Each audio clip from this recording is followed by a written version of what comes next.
Hello everyone, this is part 4 of class 10th history chapter 2 nationalism in India Swaraj in plantations.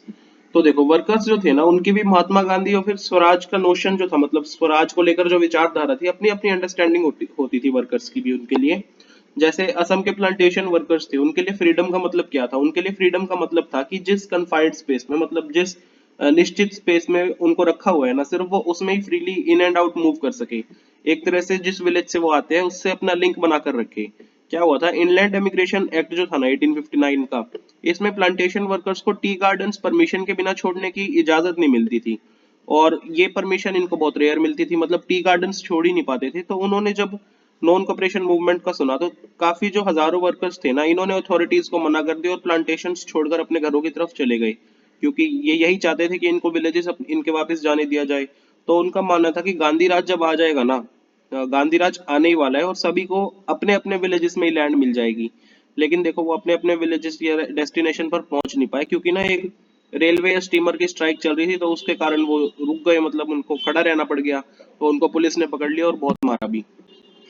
तो ये जो visions थे ना movement को लेकर ये कांग्रेस प्रोग्राम के अकॉर्डिंगली डिफाइंड नहीं हो रहे थे, मतलब कांग्रेस जैसा चाहती थी वैसे वैसे नहीं चल रहे थे। लोगों ने स्वराज का अपने अपने हिसाब से अलग अलग मतलब निकाला। तो वो टाइम ऐसा था कि सभी लोग सफर कर रहे थे और सभी की प्रॉब्लम्स खत्म ही नहीं हो रही थी। तो जब ट्राइबल्स गांधी जी का नाम लेते थे तो वो स्लोगन जब लेते थे ना लगाते थे मतलब स्वतंत्र भारत की, तो वो लोग एक तरह से पूरे भारत में जो चल रहा है ना आंदोलन उसको रेफर कर रहे हैं, उससे रिलेट कर रहे हैं। तो इस तरह से अलग अलग लोग अपनी अपनी प्रॉब्लम्स के अकॉर्डिंग स्वराज को मॉडिफाई करे जा रहे थे।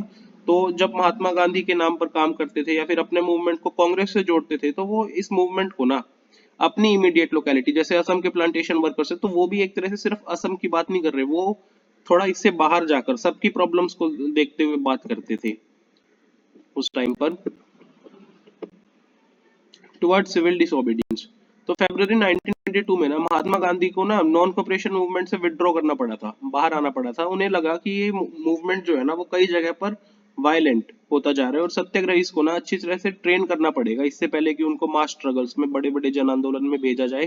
कांग्रेस के अंदर भी देखो कुछ जो लीडर्स थे ना वो अब मास स्ट्रगल्स करना नहीं चाहते थे और बल्कि वो प्रोविंशियल काउंसिल्स में जो इलेक्शंस होने थे ना, जिसको प्रोविंशियल काउंसिल सेट की थी government of India act of 1919 में, उस इलेक्शंस में पार्टिसिपेट करना चाहती थी। उनको लग रहा था कि ब्रिटिश पॉलिसीज को ना काउंसिल के अंदर अपोज करना बहुत ज्यादा जरूरी है ताकि उधर ही रिफॉर्म की बात की जाए, और साथ ही साथ ऐसा भी दिखाना चाहते थे कि ये जो काउंसिल्स है ना वो पूरी तरह से डेमोक्रेटिक नहीं है। तो देखो सीआर दास और मोतीलाल नेहरू इन्होंने कांग्रेस के अंदर ही अंदर स्वराज पार्टी बना ली थी ताकि वो काउंसिल पॉलिटिक्स के बारे में थोड़ा आर्ग्यूमेंट दे सके कि काउंसिल पॉलिटिक्स में भी हमें जाना चाहिए। लेकिन यंगर लीडर्स जो थे जैसे जवाहरलाल नेहरू या सुभाष चंद्र बोस हो गए, इन्होंने कहा कि थोड़ा सा उग्र जन आंदोलन ही करो, मास एजिटेशन होनी चाहिए, पूरे का पूरा इंडिपेंडेंस की डिमांड करो। तो इस तरह की सिचुएशन में जब अंदर ही अंदर बहस चल रही थी, असहमति की स्थिति थी, तो दो फैक्टर्स थे जिन्होंने 1920s के बाद की ना इंडियन पॉलिटिक्स को शेप किया है। पहला क्या था कि उस टाइम पर वर्ल्ड वाइड इकोनॉमिक डिप्रेशन चल रहा था, थोड़ी आर्थिक मंदी का टाइम था। तो एग्रीकल्चरल प्राइसेस जो थे ना वो 1926 से गिरना शुरू हो गए थे और 1930 तक तो बिल्कुल ही मार्केट बेकार सी हो गई थी। बिल्कुल ही प्राइसेस गिर गए थे। तो एग्रीकल्चरल डिमांड गुड्स जो थे उनकी डिमांड भी कम हो गई, तो एक्सपोर्ट्स भी कम हो गए। तो पीजेंट्स के लिए अपनी हार्वेस्ट को बेचना बहुत मुश्किल हो गया और वो रेवेन्यू भी नहीं पे कर पाते थे। तो 1930 तक ना गांव देहात का एरिया बहुत ज्यादा तंग हो चुका था। तो ये सब चल रहा था। तो साथ ही साथ देखो दूसरा रीजन भी, टोरी गवर्नमेंट जो आई थी ना ब्रिटेन में नई, तो इन्होंने एक नया कमीशन बना दिया सर जॉन साइमन के अंडर। तो ये बनाया था इन्होंने, जो नेशनलिस्ट मूवमेंट चल रहे हैं ना उसके रिस्पॉन्स में बनाया था ये कमीशन इन्होंने। तो कमीशन का काम था कि जो कॉन्स्टिट्यूशन सिस्टम है इंडिया का उसको एक बार देखे क्या उसकी फंक्शनिंग है और उसमें चेंजेस को सजेस्ट करे। तो इसके साथ प्रॉब्लम क्या थी इस कमीशन में कि इसमें एक भी इंडियन मेंबर नहीं था, सारे के सारे ब्रिटिशर्स थे। तो जब साइमन कमीशन इंडिया में आया ना 1928 में, तो इसको एक स्लोगन से ग्रीट किया गया, go back Simon, go back Simon. तो सभी पार्टीज, कांग्रेस भी आ गई या फिर मुस्लिम लीग भी आ गई, तो इन सभी ने इन धरनों में डेमोन्स्ट्रेशन में पार्टिसिपेट किया था। तो एक तरह से ब्रिटिश वाइस रॉय जो थे ना, जो उस टाइम पर वाइस रॉय थे लॉर्ड इरविन, ताकि इन सभी को थोड़ा जीत सके, इनको मना सके, तो उन्होंने अक्टूबर 1929 में अनाउंस कर दिया एक ऑफर था कि इंडिया को ना डोमिनियन स्टेटस मिल जाएगा एक अनस्पेसिफाइड फ्यूचर, मतलब ये नहीं बताया कि कब मिलेगा ये डोमिनियन स्टेटस।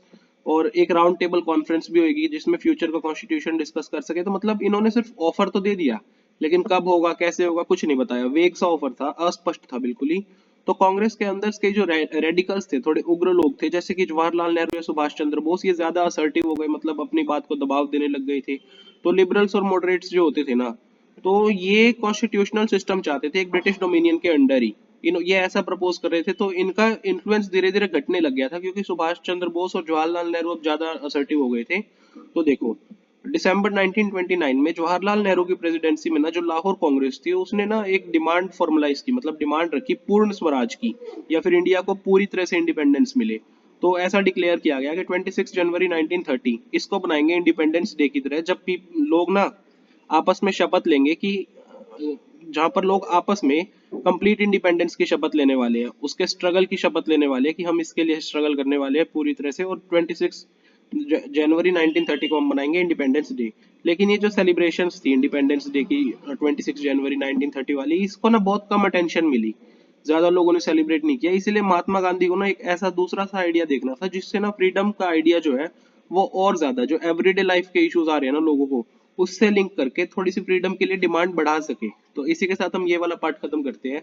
चैप्टर के आगे का हिस्सा हम आने वाले पार्ट्स में करेंगे। Thank you.